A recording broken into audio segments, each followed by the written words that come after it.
Welcome to the Mrs. Are Relevant Daily Draft Podcast. Joined by Marcus, joined by Price. It's been a little bit of time since either of you have been on the channel, but it's welcome back. Price, do you feel better about Nebraska or the Chiefs right now? Well, I mean, one team has no losses and the other team has no wins. So we'll see. And both are quarterbacked by handsome men wearing number 15. So Yeah. we will trust both of them. The parallel stop there, of course. But just been spending all day trying to convince Chiefs fans that the Chiefs actually shouldn't fire Brett Veach or Andy Reid.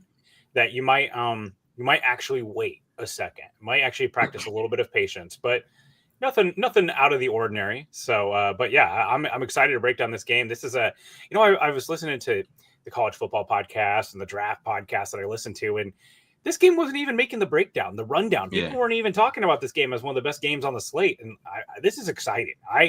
This game gets me going because I think this is really one of the biggest themes of college football this year. Look at all the big programs that are going with the young quarterback. I feel like this is kind of the status of college football right now. We've had a lot of guys, like Carson Beck's kind of like one of those last guys to graduate out. And then it's turned over to the kids. And we're constantly searching for a QB1 here in the 2026 class. Is it Nussmeier? Is it, the kid from South Carolina? Named Sellers, Sellers. Yeah, is it Sellers? Yeah, like I'm going to be watching him tomorrow in Columbia, Missouri. Is it him? But this next class, I really think that this is the future. This is a really fun class to talk about, a really fun group to talk about. So I'm excited to see this game and just wish I was up in Memorial. I'll be at a different college football stadium, an SEC stadium, breaking it. Okay. Watching. Yep. So, Marcus, when you look at Nebraska and Michigan, was this your first look at most of these players? Yeah, it was. It was my first look at most of these players. I think from a prospect perspective. But I do want to say, you see my Raiders in the back. I would be very happy if they fired Andy Reid and Brett Veach. So I'm on that block. So I'm with the Chiefs fan there. Fire those two, please. Go ahead. Get that done. Man, it's just sometimes you just gotta wonder. Like, so I work for FTN. And I break down 2 or 3 games a week for their passing analysis. So formations, routes, concepts, those type of things. The amount of terrible football and football players that are in the NFL, I don't think people realize. They don't realize. And then you just lock in on the Chiefs and they don't realize like how good it is. And, the good test is if you were to fire Brett Veach or Andy Reid, how quickly would a team scoop them up? Last time Andy Reid was fired, Lamar Hunt, rest in peace, did not let Andy Reid off the tarmac in Philadelphia without hiring him because he was flying to Arizona and he was going to get that job. And they hired him on the plane in Philadelphia. Yep. Some people just need to touch a little bit of grass. It's okay. We joke, we call them Tuscaloosa Chiefs fans, like Tuscaloosa, Alabama fans. They know nothing other than national championships in Tuscaloosa. Yeah. Kalen DeBoer's buyouts trending on Twitter.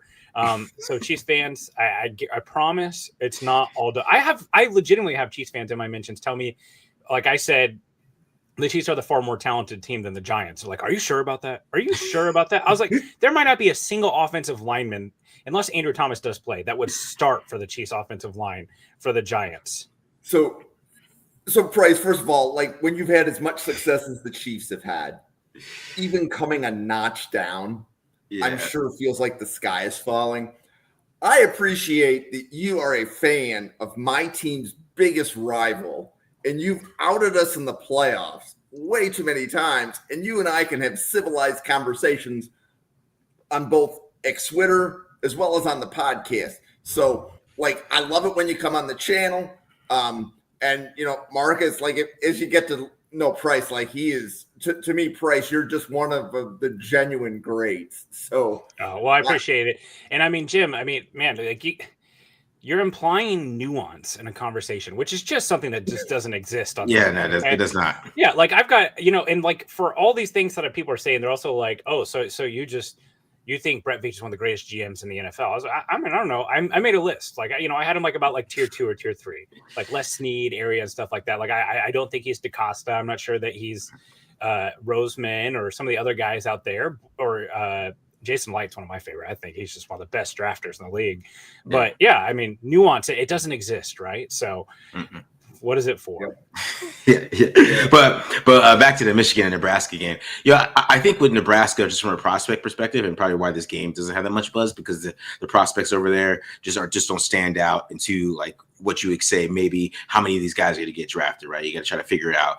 He looks pretty good, but like, where's this going to be his stance in getting drafted there? I think Michigan is a little bit like lower. They're like a little bit lower on some of those players, but I think they have some good players over there that definitely have some upside into the NFL. Like, I saw, a couple guys that I know that Pete Carroll be all over. So, I think from that perspective, I think that's probably why this game is a little bit underrated. But from a college football perspective, they're both 3-0 team versus I don't know what Michigan's exact record is at this point in time, but I think this is a pretty damn good game and a game I'm going to be watching. So, and I think these are two really good teams.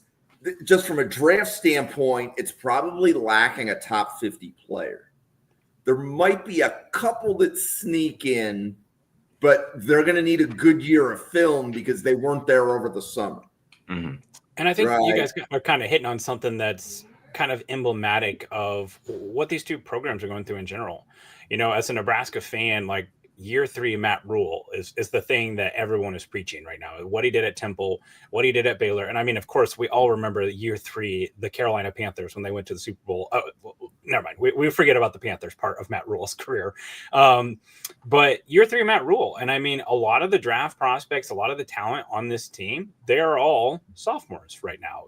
Dylan Raiola, Williams Nawari, a lot of those guys. And they've brought in a lot of talent, Isaiah Hunter, guys like that who are still true freshmen. And we saw a pretty big wave of talent leave Nebraska last year with Ty Robinson, with Nash Hutmaker, with Tommy Hill, some of those guys.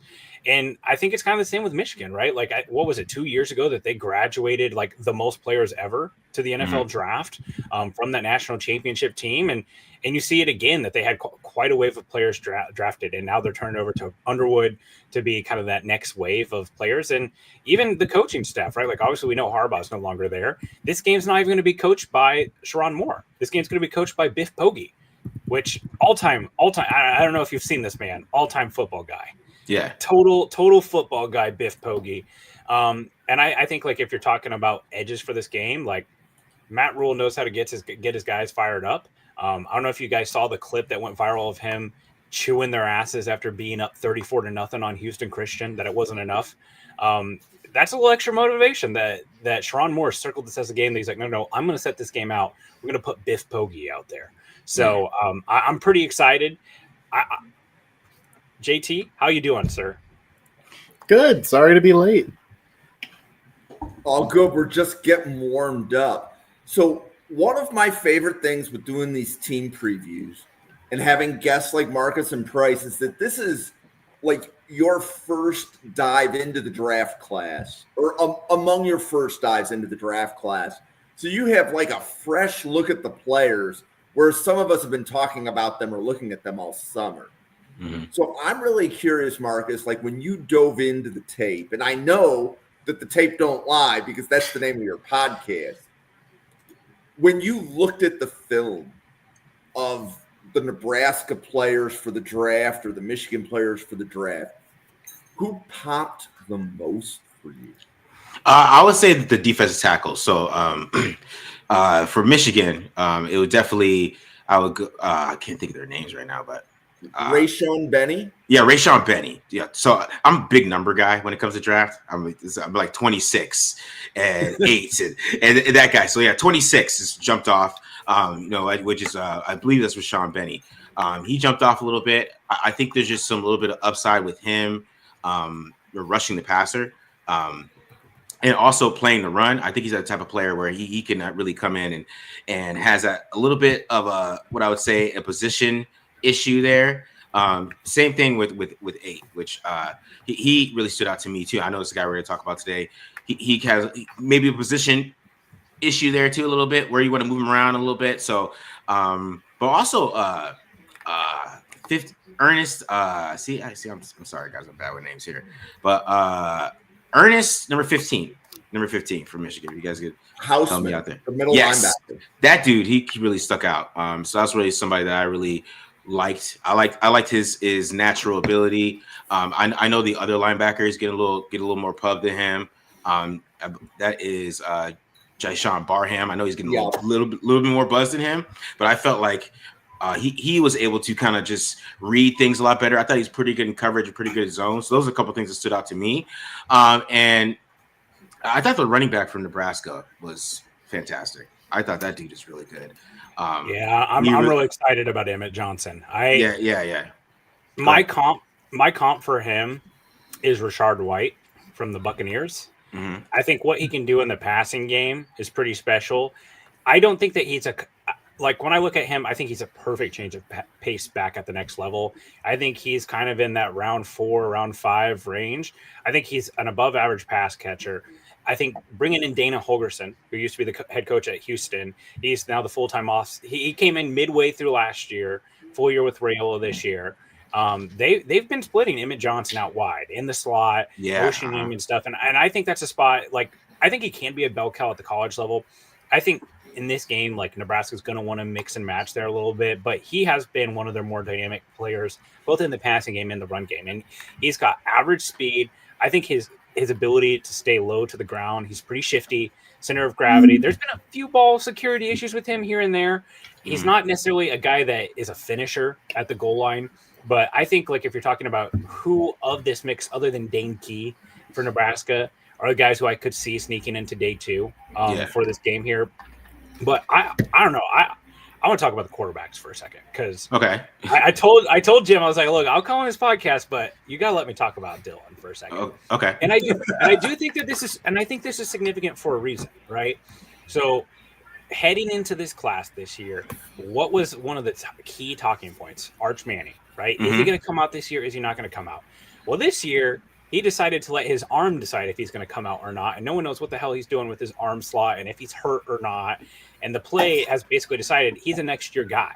So that's really opened up this quarterback class. But with Arch's struggles this year, with DJ Lagway's struggles this year, I really think that there's a real situation that Raiola is positioned himself to be potentially quarterback 1 for 2027. And I know that that's next year, and there's a lot of water underneath the bridge. He's not throwing an interception this year. I believe he's 7 touchdowns, no interceptions. He's looking a lot better, a lot more comfortable. And keep in mind, this is really outside of Nebraska's comfort zone, right? You think back to those 95 Huskers, the dynamic run game. They're running true air raid now with Holgorsen, blended with a little bit of what Matt Rule does with some of the ground game. And I know with the Mahomes comps, and obviously Raiola does everything in his power to make that a story. But you've got a guy who his godfather is Matt Stafford. His father is an NFL offensive lineman who played with Matt Stafford. His uncle was an all-state level offensive lineman who's Donovan Raiola, who's now the offensive line coach at Nebraska. I just see what he has arm talent wise and what he's capable of down the field. To me, the biggest thing with him, this jumped out to me when I was at the Cincinnati game. Right now, his passing chart looks very Russell Wilson-esque, where it's to the pylons, to the sides, middle of the field is the spot that he's got to improve. And maybe part of that's the West Coast offense that they're running, the true air raid. But I think there's a real chance that you're looking at QB1 for the 2027 class right now with Raiola. I don't know if you want to talk to JT. More comes out. I don't know if you want to say something about that, JT, because I was going to chime in, but you haven't said anything yet, so I just want to make sure. Oh, yeah, I didn't spend a whole lot of time watching Raiola, knowing he's not eligible this year. Yeah. But his arm is legit. He's got a lot of velocity. I came away more impressed with casually watching him leading up to this game than I was watching Cade Klubnik or Arch Manning. So, I don't think there's anything hot about that take at all. Raiola looks like he's got the goods for sure. Yeah, it's just so frustrating listening to people talk about it because, all they can talk about is the Mahomes stuff. It's a 5-star, the number 2 QB recruit in the class behind Lagway, committed to Georgia, NFL bloodlines, obviously, and he works with Mahomes' quarterback coach. That's where some of that delivery and stuff goes. And I mean, again, he does nothing to dispel those rumors, right? And I truly, in my heart of hearts, if this wasn't how many people know Dylan Raiola's name simply because he's the Mahomes impersonator? That's the real reason, yeah. A lot of people, right? This is the NIL era. Now, Nebraska is doing plenty to keep him happy, and the Raiola family is, his dad's up in the Ring of Honor out there. I think he'd be all right either way, but I'm sure it doesn't hurt that he has those. And, there's all sorts of things. I mean, his little brother Dayton is already committed to Nebraska. And I mean, they're just a unique family. They're Polynesian, so they kind of have a whole different feel to them than the Mahomes family and everything. Obviously, dad was a pro athlete too, but just want to give my 2 cents there. And one thing I'll say too about Raiola this year that I think could be a factor in this game, he has gotten increasingly more mobile. Difference, you look at Pat Mahomes Sr., a former pitcher with the Mets, right? Like you think Mahomes again, his dad's skin and bones. He's a skinny guy.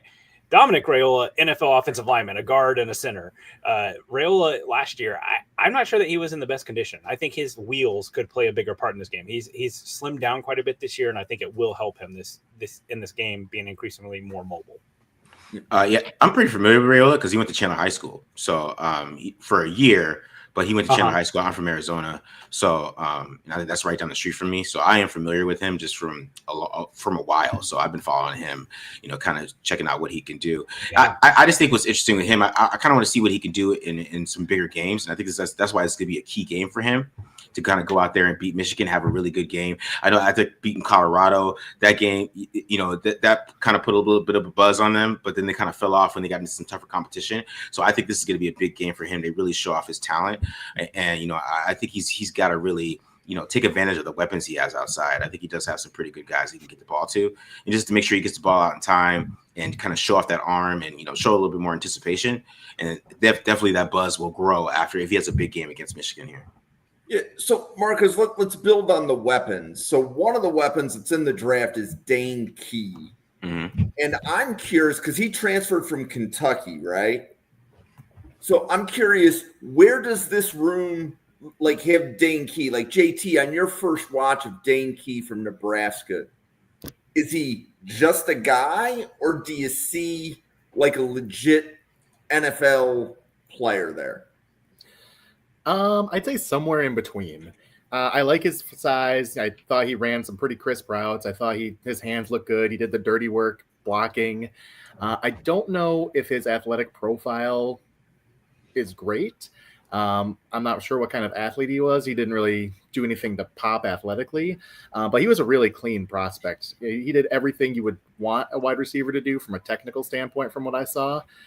He looks like someone who's ready to come in and contribute as maybe like a Jawan Jennings, like a big slot or like a possession receiver on the outside, maybe a wide receiver 4. I don't know if he's a legit someone you want coming in and starting for you right away, but I think he's going to be a solid player from the games I saw leading up.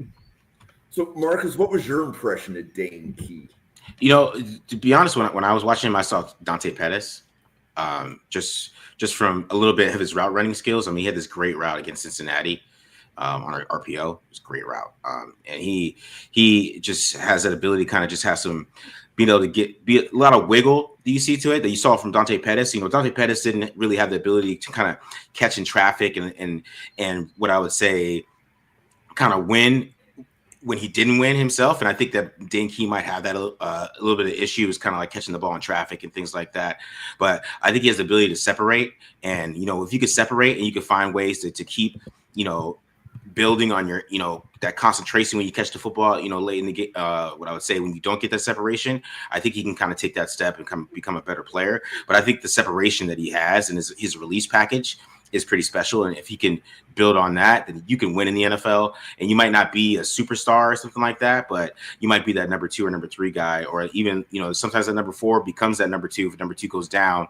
So he just has that ability to win outside that I think you like. And, you see what his athletic profile is at the combine, because, sometimes in this offense, the Washington Nebraska offense is kind of hard to see exactly how athletic these guys are just because the way it's designed. So I think we're going to probably find that out a little bit later on. So, Price, did you look at Dane Key before he played a game for Nebraska? Like, did you look at him when they got him in the portal, and then has he lived up to what you saw, or you only have seen him for Nebraska? Yeah, so obviously once Nebraska got him, and Nebraska also hired Kentucky's wide receiver coach, so he came over with them. That was part of the appeal, obviously, is seeing the consistency with him. So I did take a look at him at Kentucky, and then what he's done so far this year. I think you hit the nail on the head there as far as what you said about kind of the Dante Pettis, Jawan Jennings comps. I saw Michael Wilson from the Cardinals, and that is like a consistent 3 or 4 wide receiver. A guy who can be, ISO'd on the back end of a formation if needed. I've got him at like 6'2", 210 pounds, around that 6'2", 6'3". So the size is decent. He's a true senior. One of the things that I think you like about him is the consistency. 519 yards as a true freshman, 636 yards as a sophomore, junior 715 yards, all that at Kentucky. Career highs and catches and yards last year. This year, he's got 13 receptions, 190 yards, 3 touchdowns. One thing that I was a little impressed with him, especially against the last game, he got behind the defense a little bit more. He was more of a downfield weapon, and I think his ball skills, if he can separate a little bit better than maybe his profile is and says, I think that could be a huge advantage. And Nebraska has all sorts of different ways that they stretch the field. Their wide receiver core right now is very kind of like tool based. They've got Ja'Cory Barney, who is, as a Chiefs fan, I see McCole Hardman when I see him, like a horizontal stretch guy. He's the Joker. They've got Dane Key, who I think is like kind of their most classic X. They have Isaiah Nair, or not Isaiah Nair. That was last year. Isaiah Hunter, excuse me. Yeah. Who is kind of playing a role in this as well too. And they're pretty high on Luke Lindenberg, the tight end too, who's not eligible this year, but he's very much kind of done some of the things that you saw in the past year. So I think Dane Key is probably the most true NFL draft prospect that I could see going day 2. But, I look at him and Isaiah Nair, who was a UDFA that went to the 49ers. I was surprised that how well Nair tested. So I do think that Nebraska's strength and conditioning, I think he'll test a little bit better than we might be expecting. To me, it's just going to come down to what is he as a blocker? What is he down the field? And what is he as a route runner? And I think with the Kentucky background and stuff like that, I think there's a chance that he's a fringe day 2 guy. So, and Michigan has a couple of wide receivers that are in the draft, but nobody's talking about them. Do we continue to not talk about them and move on to Michigan defensive players? Or Donovan McCauley or Samaj Morgan? Did either of them pop off tape that you think that they are draftable and we should be discussing them, or are they just guys? I think McCulley has some draftable traits just because he's the size that he has, and I think he has a great understanding of what to do in zone and when to sit and a lot of those things that some team might fall in love with his football acumen. I think that's what I would say when I was watching him. I think he, with what he was doing with Underwood, I think Underwood really leaned on him in certain situations. So I think the other wide receivers really didn't stand out, but I thought, he made a couple big plays, especially against Oklahoma, that kind of kept the ball moving a little bit. So I thought there might be something there to him, especially if he runs well. He's like 6'5", 215. If he runs well and has the Michigan pedigree and all those things that kind of play into drafting too. Like, oh, you went to Michigan, things. Yep. So he's got the helmet. Right? Yep. Yeah, exactly. Scouting the helmet. And he ends up being a great guy. He might be somebody that moves up. I wouldn't say like day 2 or anything like that, but that 5th and 6th round guy that maybe he could be. But it all depends on how he runs, just with that size. Because Dante Thornton, who the Raiders drafted, nobody probably expected him going into the draft to really be, or even going into the year, kind Wrong. I love Dante. You know what I compared Dante Thornton to in the draft? I said a Corvette. Okay, yeah. I'm a dad of 2. I don't need a Corvette. I need something that can hold a stroller, car seats, Cheerios in the seat. You know what a Corvette do? Fast car go fast. Okay. Yeah. Dante Thornton, big man go fast in a straight line. Okay, and I see Marquez Valdez-Scantling have an NFL career.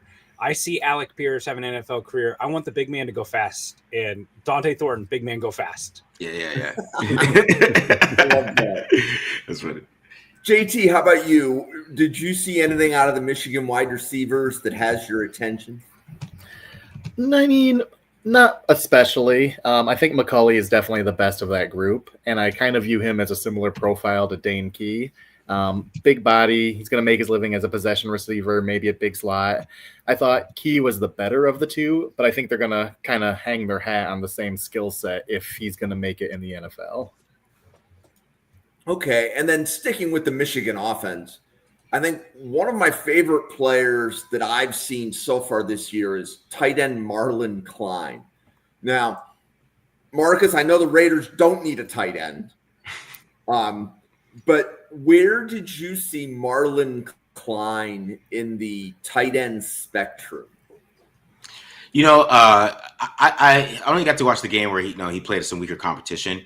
But what you notice about him is that he can really move for his position. I think that he's the type of player that can move like a long strider, and he's able to play in line as well. And he's a pretty good blocker. So you just haven't seen too much from him because he had a lot of guys in front of him the past couple of years. So this is kind of his first year to really shine.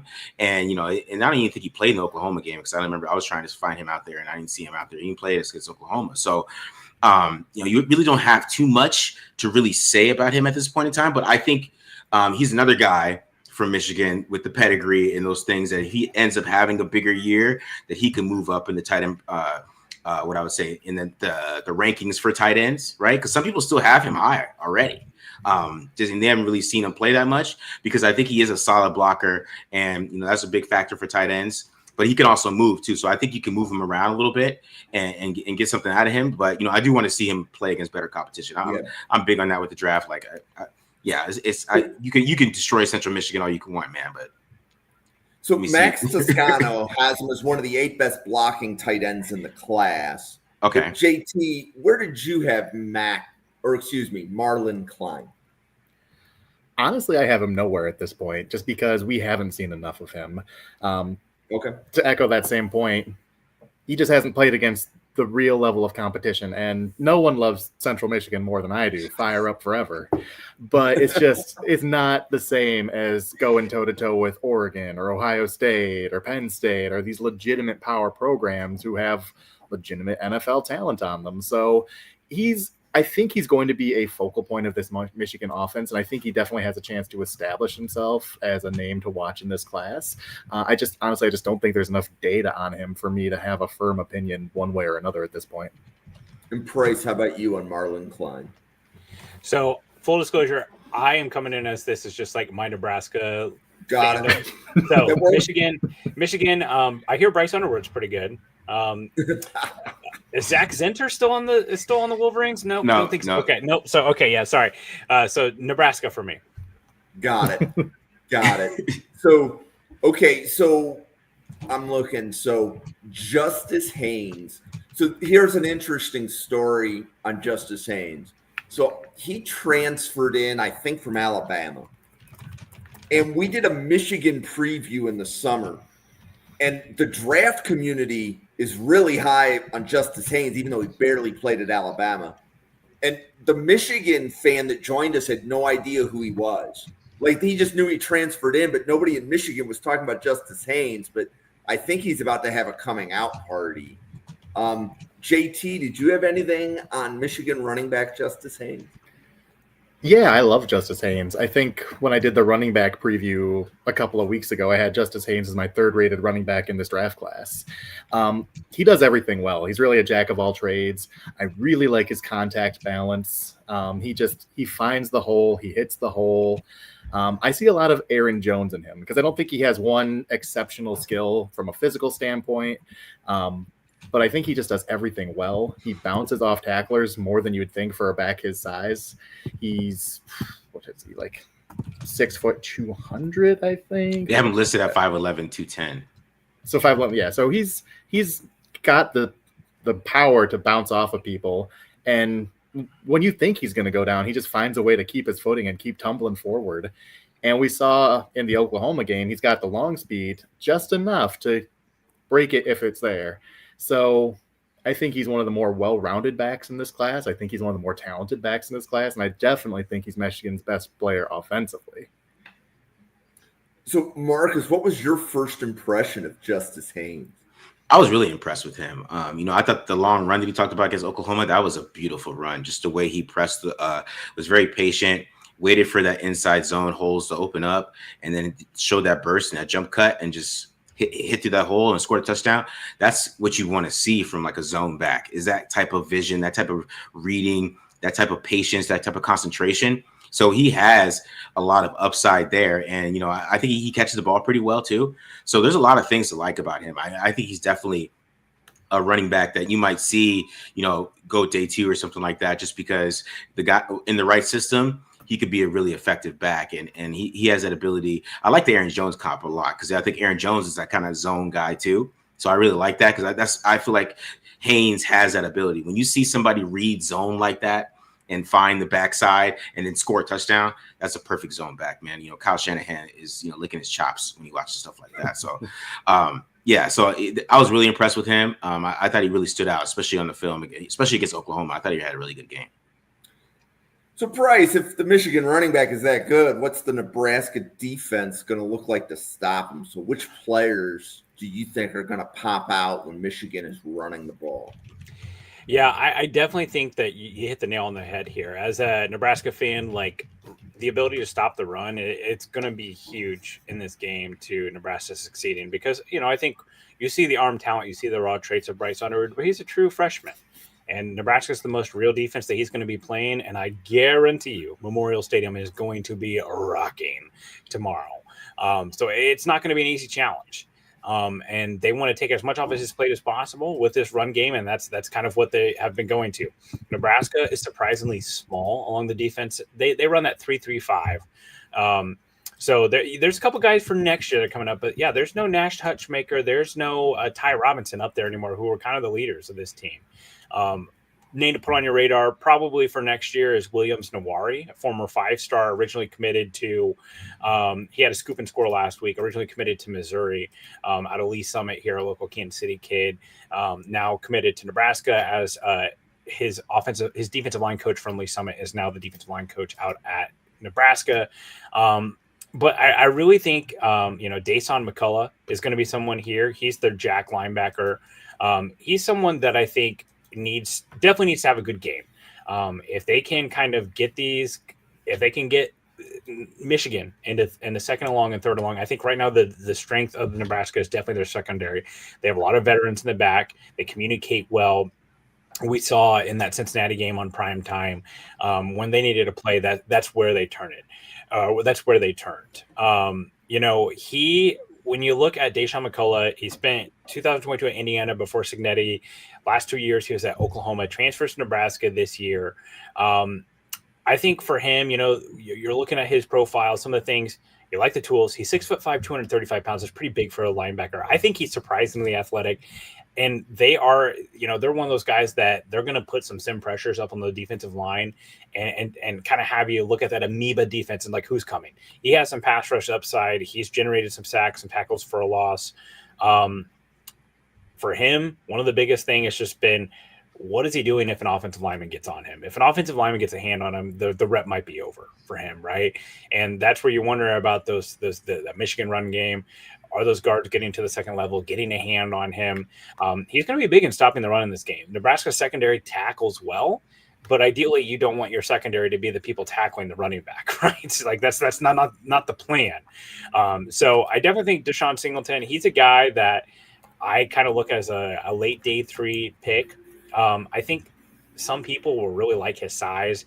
Again, I think Nebraska's strength and conditioning, he could test very well.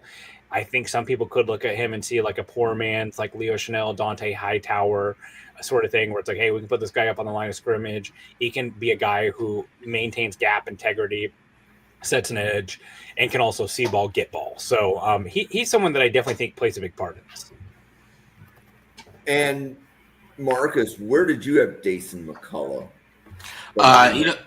Okay. He just looked like he might kind of remind me of Gregory Rousseau, who is kind of just raw and really tall, right? Tall, raw, but has some movement skills. Maybe he had to work it out, try to figure out how to teach him how to, some pass rush plans, teach us a little bit more moves and things like that.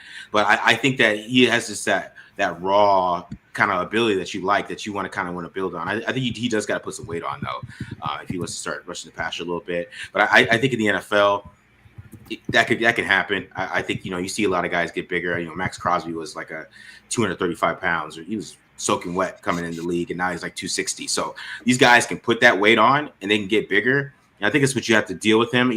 That's he'll probably be like more of a project guy, but I still think somebody's going to see that. Especially, he looked like to me like that one of those guys that would go to the combine and just blow it up, right? And then yeah. And he's another guy that like health is a big part of this. Just bringing that back into like the draft window. Like he's definitely had some injuries pop up on the radar. Like him having a fully healthy season, I think would go a long way towards his draft profile. Yeah, for sure. JT, what did you have on Dason McCullough? Honestly, he didn't really stand out to me a whole lot. I think he's got some twitch there. I think he's got some athleticism, but for me, this whole Nebraska front seven versus the Michigan offensive line, it is the stoppable force versus the movable object. I think these are fringe draft players mostly. I think there's maybe some tools to work with, but they're not developed. Like McCullough is 6'5", 230. I mean, if he's going to play NFL edge down to down, I mean, Marcus Ray, he's got to get bigger. I mean, there's just a lot to improve on in terms of NFL prospects and the fronts for both of these teams. Yeah. So the Michigan defensive backs, so there's TJ Metcalf, Jair Hill. I'm curious, do you guys see Metcalf as a safety, a boundary, or a slot corner, Marcus? I kind of see you said Metcalf, correct? Correct, number 7. Yeah. So what I see kind of with Metcalf, I see him kind of like that, jack of all trades type of guy, because I think he can play in the slot a little bit, right? You can kind of move him around, but I do feel like he's better free roaming at safety, just because I think he has great ball skills. I think that's one thing I noticed. He got a pick against Oklahoma, and you could say like, oh, that was an overthrow by Mateer, but I think when you see some safeties when they're in the right area at the right time all the time, that's ball skills to me. I think he has some really good ball skills there, and I think he's a pretty good tackler from what I saw. But I do think that it's somebody you can move around. Like there's so much nickel in the NFL now that he could be somebody that could play nickel on first downs to make sure you have somebody there that can play the run if you want to play that nickel. If you're playing more of a passing team. And I know the NFL is kind of going more into running teams because, defenses catch up and then everything reverses, then it goes back. But I still think he could be that player that maybe you can mix in there and play in the slot, maybe on some early downs and play him, up higher, playing higher free safety or you're playing too high on third down, you could just move him around a little bit. So I think that's what Michigan has been doing with him. So I really liked him from that perspective. I'm not sure exactly where he would fit in right now. I was trying to look around and try to see what people thought of him a little bit, but he was a player that kind of stood out to me when I was watching the film. JT, how about you on Michigan defensive back TJ Metcalf? Yeah, I really like his versatility. I don't know that I love him as an outside guy. I see him more in kind of like a Brian Branch role. Not the caliber of player, but that kind of prototype. He's a guy who can play safety. He's a guy who can play nickel. He's really good at both. I think he's one of the better prospects overall in this game. And I think he could sneak into a day 2 conversation just because he can do multiple things. He is a physical tackler. He's got good size. He's 6'1", 200. He has a real energy about him. Like, everyone gets up and celebrates when they make a tackle or do something cool, but this guy's got an intensity about him. And I think he's kind of a tone setter on that defense. He really just stood out as someone people gravitated to watching him play. Just seeing it on the field, you can feel the energy he brings. So I really like Metcalf. I think he's one of my favorite prospects in this game. Okay, and then Zeke Berry and Jair Hill are boundary corners for Michigan. So, Marcus, that would be number 10 was Zeke Berry. Mm-hmm. Jair Hill was number 20. Do you guys see NFL caliber corners in each of them?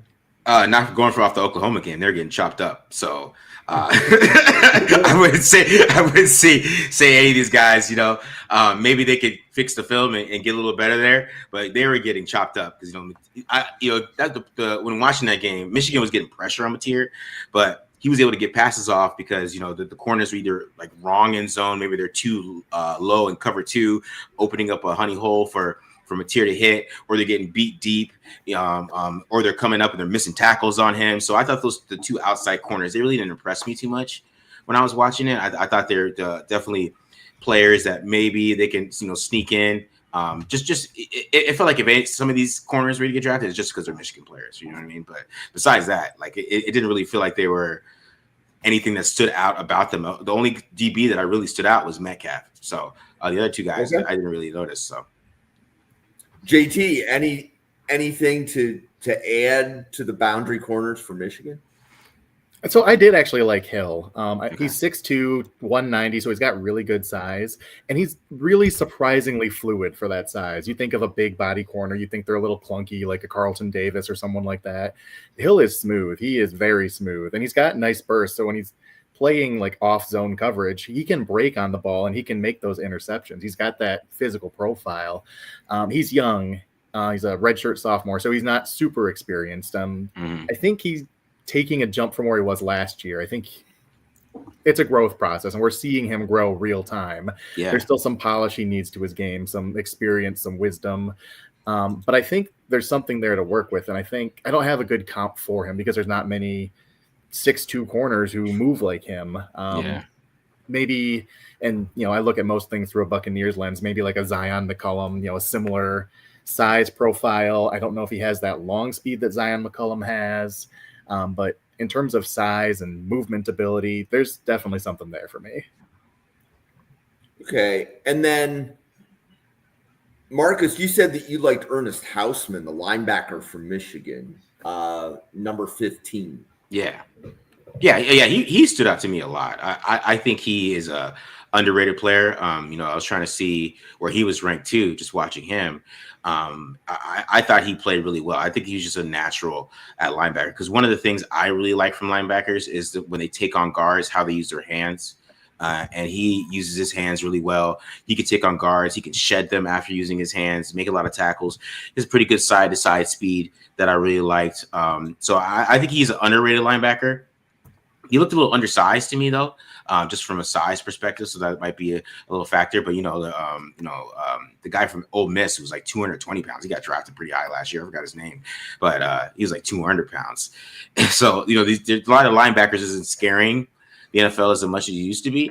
And I think he's just a sound player, right?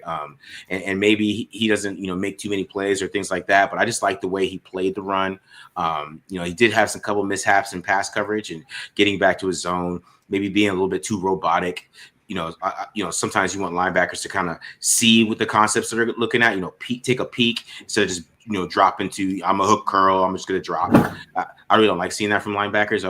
It's just a little robotic for me, because then, you're playing the NFL. There's so many good quarterbacks. They're going to move you around if you're just staring at a quarterback, and they're going to use their eyes, move you to the left and hit those zones behind you. So I kind of wish he wasn't as robotic as a linebacker there, but he really stood out to me. Just the way he played the run. If you're a linebacker, you can play the run. You're going to get some run in the NFL no matter what. But, I just think he's got to get a little better in the zone coverage type of stuff. JT, what did you have in Ernest Hausman? I had a hard time getting into his ability. I thought he was out of position a couple of times. I think with Barham out of the Oklahoma game for a good chunk of it, I felt like it really shined a light on him and Hausman, and I didn't always like what I saw. So he's still a to be determined for me. I'm curious. I don't know. I know he's a Nebraska transfer. I don't know how long he was there, but I don't know if Price has, a higher opinion of him than I do, because as a Michigan fan, I want to like him. I couldn't buy into him based on what I saw. Yeah, I feel like what you're saying is pretty spot on there. Consistency is one of the biggest things, right? Just from snap to snap, not seeing it from him. So yeah, I feel like you pretty much hit it on the head. He struggled to find feet here in Nebraska. Yep, not what I wanted to hear. Yeah. So Bryce, I appreciate that you let us bounce a couple Michigan players, and then we can come back to Nebraska.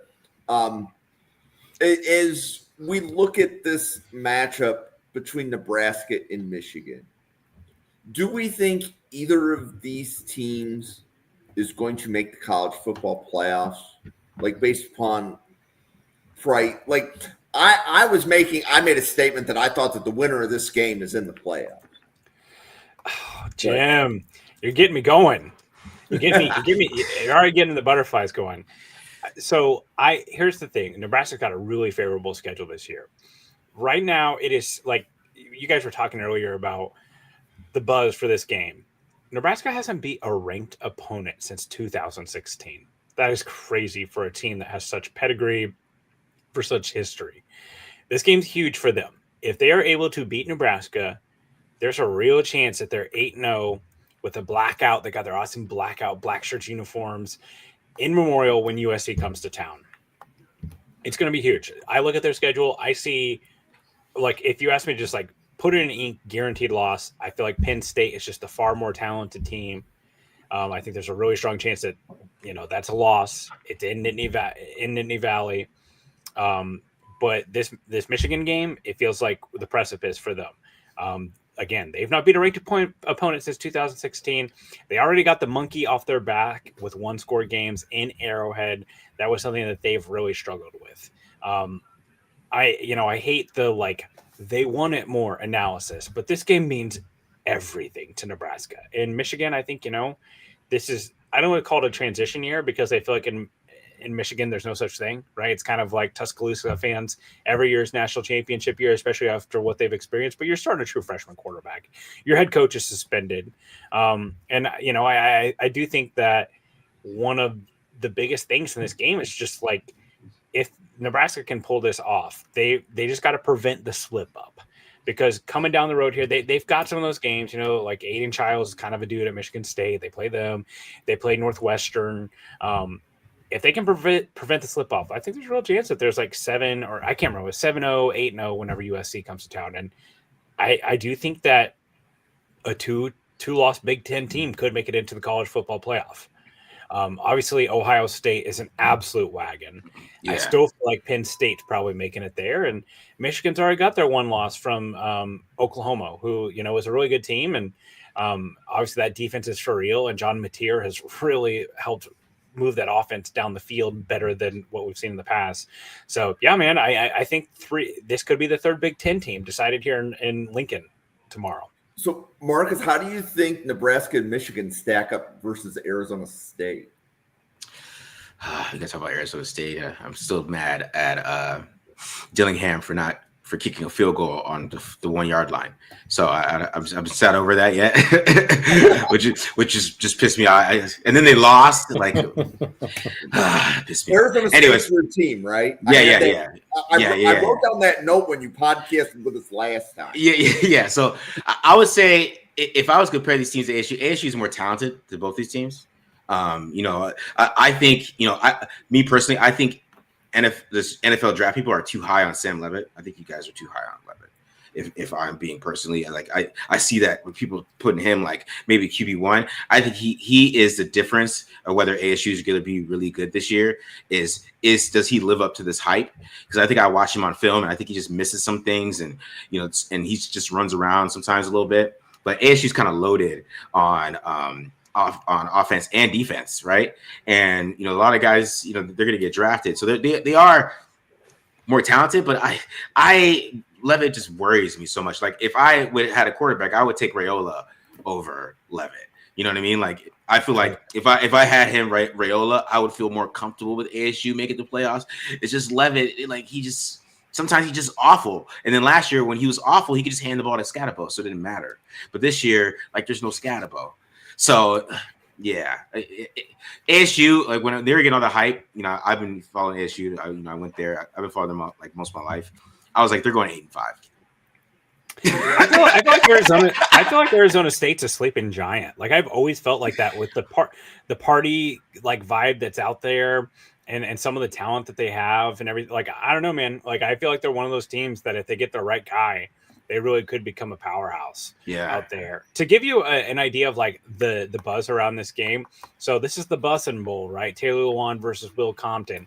They're doing a show live on campus at Lincoln, and they just brought Connor Stallions on the stage as a guest on their podcast that they're doing live. So we're glorifying Connor Stallions in the year 2025. So that's the buzz here.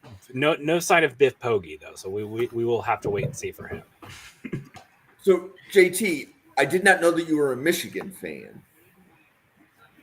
Right. So, and the fact that this game got assigned to your time slot, that was complete coincidence. I did not know that.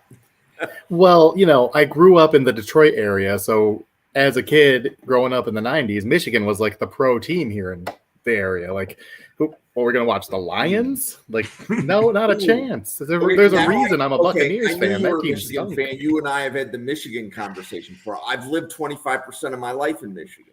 So, okay, I remembered us having this conversation. How do you stack up Arizona State, Michigan, and Nebraska? I really don't have an opinion on Arizona State. I haven't really watched any of their film. All I know is that's where Rod Tidwell went to school, so I root for him. That's show me the money. Mm-hmm.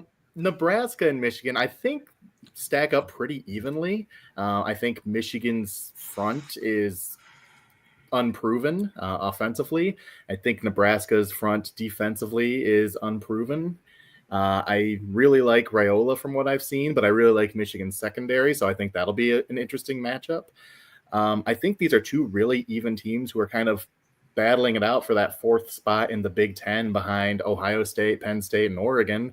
And then, USC is kind of a to be determined, but, this is a must-win game for Michigan. So, because you got Ohio State at the end of the year, you already got an Oklahoma loss, and then you, I think, go to USC and you go to Michigan State, and those are your other two tough games. So you really got to get those fringe coin flip kind of games. And I really view these two as very equal teams going into this one.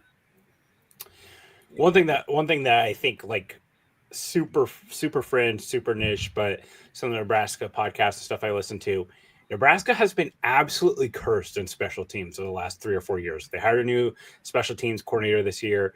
They are, as far as like added value, one of the best special teams teams in the country so far. They're leading the country in like return yards with Corey Barney, another guy that scored his first touchdown, which seems crazy. But he's a guy who is kind of their gadget guy, their jet sweep guy. I think that could play a huge factor here. Again, like Nebraska, they are the team that has constantly got the banana put in their tailpipe when it comes to what happens, right? Like it's a blocked extra point, it's a muff punt, it's a kickoff that goes out of bounds, and like that type of stuff. That's the type of execution stuff that's been cleaned up here, and like I do think that this game will be won in the margins. Another thing I'll bring up: last year Raiola really struggled with interceptions. Raiola carves up zone. So I would expect Michigan to come out and try to run a bunch of man. That's what Cincinnati did. I thought Cincinnati did an adequate job. Obviously, there's some draftable guys on that defense. I know that they've got a linebacker that's trending up, and the Godfather, Dante Corleone, is a dude as well, too. I expect them to come out here and play man. And if Raiola can limit the variables in this game as far as interceptions go, as special teams as well, too, I do think that Nebraska's got just the slightly better talent. They've got a lot of young guys here. And again, kind of going back to that year 3 Matt Rule, they're really high on Cortez Mills, who's a true freshman, Jeremiah Jones as well, too. There's a lot of guys here. So I'm really excited to see this game. I think it's going to come down to it. And I'm excited to see Bryce Underwood on this stage. Like I obviously with the commitment with Dave Portnoy and all that stuff, like there's a lot of hubbub. This is his first moment in the spotlight for him, really, other than that Oklahoma game. Yeah. So, Price, I have this impression that you're really young. I didn't know that you would even know the banana in the tailpipe reference. Well, I mean, I've just listened to old people and they told me it. I mean, I'm not that. I mean, I don't know. I'm like 32. Is that really young? Yeah, you're young enough to be a mistake I made in college. How old are you? Marcus? How old are you? I'm 39. Okay. Do you know banana in the tailpipe?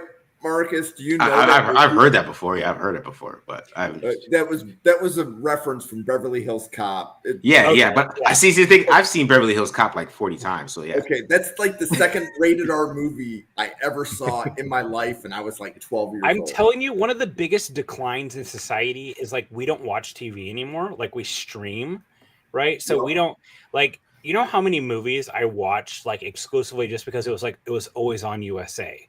It was always on TNT or whatever, right? And like Beverly Hills Cop was one of those movies, right? Like I can't tell you how many times I've watched Independence Day, and it took like 3.5 hours because of the commercials, but it was always on TNT.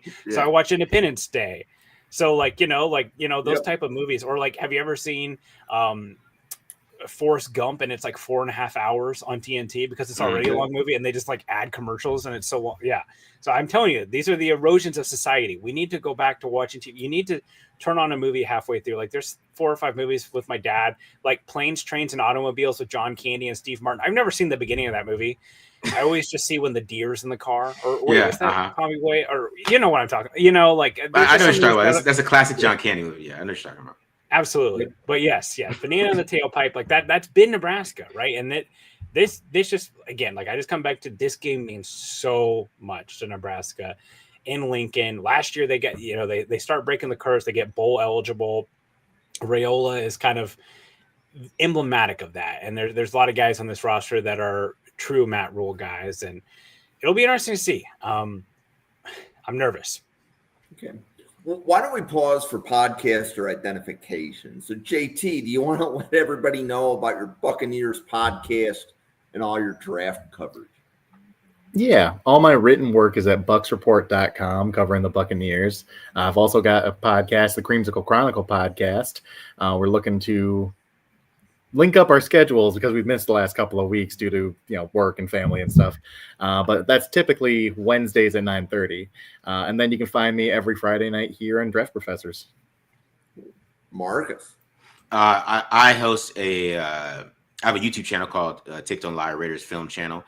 So I do Raiders breakdowns on there. We do a podcast so we do a film review, we do instant reaction after the game, and then we do a film preview, and then I also do a gambling podcast during the week, so kind of over under. So check that out. Also, we're huge in the draft too, so we deep dive. We did over 100 players last year, so we deep dive and do full breakdowns. And during the draft period, those things don't die off until August, until September, until the games actually start. So you can check out what players that you like, and so we do a lot of work over there. And also, if you like full draft breakdowns too, I have a membership. I do full-time draft breakdowns over there. Every throw from Shedeur Sanders, that type of stuff. So check that out. Price. Yeah, so I'm our lead draft analyst over at Arrowhead Addict. We have a show every single day of the week over on the Arrowhead Addict Draft Network, or Arrowhead Addict Network. We cover the Chiefs Monday through Friday, and then on game day we do I'm our halftime and post-game host, and then we also have a pregame show as well. I kind of head up our Arrowhead Addict Big Board, which is Chiefs-specific draft content, and then I also am a contributor for Sports Radio 810 here in Kansas City as well. So that's where I go on and help talk about the Chiefs and the draft and all that sort of stuff. So it's always a good time. And you can follow me at Twitter at Price8Carter. Well, welcome to Draft Professor. If you are new to the channel, thank you for stopping by. We're here every day at 7 p.m. and 9 p.m. Eastern. Our podcast is daily. We have a show on Saturday. We're about to start a show on Sunday mornings. And we talk about the draft. So right now we're doing game previews. We can't do this without JT, Marcus, and Price doing their 1/7 and showing up one time a week. When you get 24 people that show up once a week, you get daily draft content. So we have 96 people at the Draft Professor, 24 of which show up once a week, and here we are. So we're doing game previews this week, next week, and the week after. Starting the first week of October, we will begin breaking down the draft class. You will see JT. He will probably be here with Ian Cummings, and they're going to be breaking down the defensive backs.